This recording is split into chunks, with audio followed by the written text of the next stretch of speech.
اچھا ویسے تو کہا جاتا ہے جی کہ رمضان کے مہینے میں شیطان کو قید کر دیا جاتا ہے، لیکن میرا خیال یہ ہے کہ یہ جو انسانی شکل میں شیطان ہوتے ہیں نا، جو سارا سال میرا خیال قید ہوتے ہیں، رمضان میں ان کو چھوڑ دیا جاتا ہے، پھر یہ مارکیٹ کا بیڑا غرق کرتے ہیں۔ کسی ریڑھی والے کے پاس کھڑے ہو کے کسی چیز کا ریٹ کا پتہ کرے نا، آپ کو سمجھ آ جائے گی۔ اب وہ ڈر لگ رہا ہوتا ہے کہ پتہ نہیں یہ کیا ریٹ بتا دیں، وہ چیز جو 100 روپے کی بک رہی تھی وہ 250 300 روپے کی بک رہی ہے، کوئی پوچھنے والا نہیں ہے۔ ہر بندہ لوٹنے کے چکر میں ہے۔ دودھ والا 10 روپے بڑھا کے بیٹھا ہوا ہے، دہی کے 10 روپے بڑھا کے بیٹھا ہوا ہے، کپڑے والا جو سوٹ پہلے 1800 1600 کا بیچ رہا تھا 2500 کا بیچ رہا ہے، ٹیلر نے جناب لکھ کے لگایا ہوا ہے، اب پہلے 1200 کا سوٹ تھا تو اب جو ہے وہ 1400 روپے سلائی ہے، اور ساتھ یہ بھی لگایا ہوا ہے کہ عید کی بکنگ بند ہے۔ یہ بھی ایک ٹرک ہے۔ اب آپ نے عید کے کپڑے تو سلوانے ہیں، آپ کے عید کی بکنگ بند ہے، آپ نے کہا جناب سیدھے آپ کی مہربانی عید آ رہی ہے، ہاں سی دیں گے 2000 روپے لگے گا۔ یہ بھی ایک ٹرک ہے۔ تو اب سمجھ نہیں آتی کہ وہ شیطان قید ہو گیا تو یہ شیطان جو بھی چھوڑ دیے گئے ان کو کون قید کرے گا؟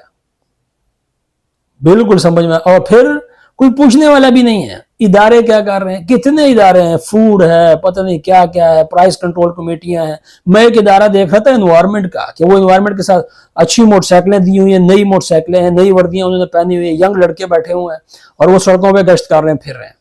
اب سمجھ نہیں آتی کہ سڑکوں پہ پھر کے کون سا انوائرمنٹ ٹھیک کر رہے ہوتے ہیں۔ یہ سمجھ میں آنے والی بات نہیں ہے۔ بازار کے اندر کوئی اے سی ڈی سی وغیرہ، کوئی اسسٹنٹ ڈائریکٹر وغیرہ کوئی آپ کو نظر نہیں آئے گا، بغیر کسی۔ اب گوشت والے کو آپ دیکھیں، وہ پہلے 1000 روپے کا دے رہا تھا، وہ 1200 روپے کلو دے رہا ہے، کوئی پوچھنے والا نہیں ہے۔ افسر صاحبان ہے نا جی، وہ آفیسز کے اندر بیٹھے ہوئے ہیں، روزہ رکھا ہوا ہے، وہ کہاں پہ آ کے پوچھیں گے لوگوں کو؟ کیوں ان کو تکلیف دیتے ہیں؟ انہوں نے روزہ رکھا ہوا ہے۔ آفیسرز ہیں ہمارے، ڈائریکٹر صاحب ہیں، مطلب اے سی صاحب ہیں، ڈی سی صاحب ہیں۔ اب جو ہمیں جو کچھ نظر آ رہا ہے، کیا ان کو نظر نہیں آ رہا کہ مارکیٹ میں یہ کیا ہو رہا ہے اور اس سے پہلے کیا تھا؟ سب کچھ پتا ہوتا ہے، لیکن یہ ہو رہا ہے اس ملک کے اندر، اور یہ رمضان میں ہی ہوتا ہے۔ چوریاں بڑھ جاتی ہیں، ڈکیتیاں بڑھ جاتی ہیں، جیب کتریاں بڑھ جاتی ہیں۔